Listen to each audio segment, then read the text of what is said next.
Moving on then, and there's a big smile on Teresa's face because it's the breaststroke. The 50 and the 100s are coming up. We're going to start with the 100s, and again, we'll be keeping a very close eye on lane 6, as it will be Jazlene Tan that will be going for Singapore there.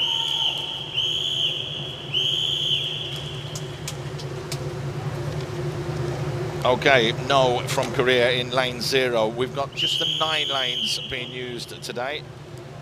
Malasini in lane number 1 from Thailand. Moriyu in from Japan in lane 2. Hong Kong's Tam Man Wai in 3. Fukuda in lane 4. Chung from Hong Kong in lane 5. Jazlene Tan from Singapore in 7. Huang in lane 7.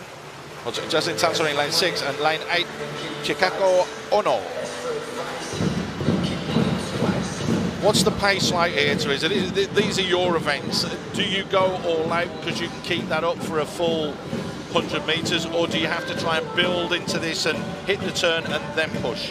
I think it differs for different swimmers, to be honest. So I was never a... I think I always struggled with coming back on the second 50. But you can see in my races, you can see a lot of the other competitors, they are quite measured going out, because when you come back, you want to be able to come back strong. Well, again, the classifications, we should let you know about that. It is from SB8 all the way, or SB4, sorry, all the way through to 14. But they will be split later on into the finals, where there will be classifications that will be shortened, which we'll update you as we go along with that.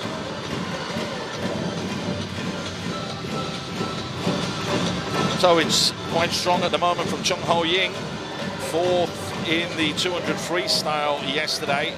The young lady from Hong Kong, and that's a powerful stroke as she's pushing and pulling to ensure she can get to the wall and get the touch done and dusted.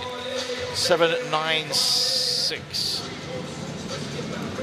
But again, it's all about the points, and just 2 points ahead is Kanan Fukuda, who swam extremely well there.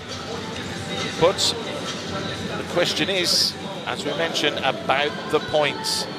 Who is going to get there and get the points required and needed? You can see the points counting down on your screen. Those on the higher end of the points are the lower classification swimmers. As we have Yui Maori just coming in right now.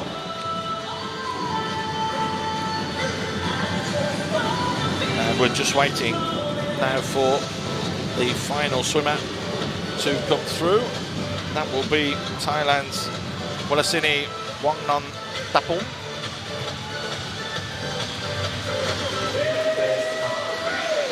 So the breaststroke strokes technique, it differs so much from the higher classifications, because when you go lower in classification, usually you can't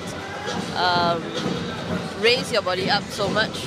So Vilasani is actually in my classification, which was what I swam when I was competing. So I don't have that power to be able to get my body out of the water. So our strokes tend to be quite close to the surface. She's doing 4 strokes to each breath as well. And again, that obviously varies and changes with training and the distance that you're swimming as well. Definitely. Ladies and gentlemen, how about a big round of applause as our swimmer. So there it is, as she finally touches. But it will be Fukuda that will be leading with the points as it stands at the moment. And again, it's worth pointing out that a little bit later on that the classification does get split between SB4 to SB9, SB11, S14, and SB1 and SB3. Yeah. So there are different categories that will come into play a little bit later on. Like I mentioned earlier, I think you can see the 50 meters breaststroke is only done by the lower classifications. So only SB1s to SB3s, because they tend to be unable, or it's a little bit harder for them to do the 100-meter breaststroke. So it's a deliberate attempt on the organizers' part. No, it's good, because it's like you said yesterday, it's all inclusive, everybody gets the opportunity and the chance. Just because somebody can't go past the distance, you're still giving the opportunity, which is brilliant for people to showcase themselves at a shorter distance. Definitely. But I just wish that I was able to swim the 52 because it's shorter. Yeah, I know you'd have blitzed it as well because you told me just earlier you were a quickie going out.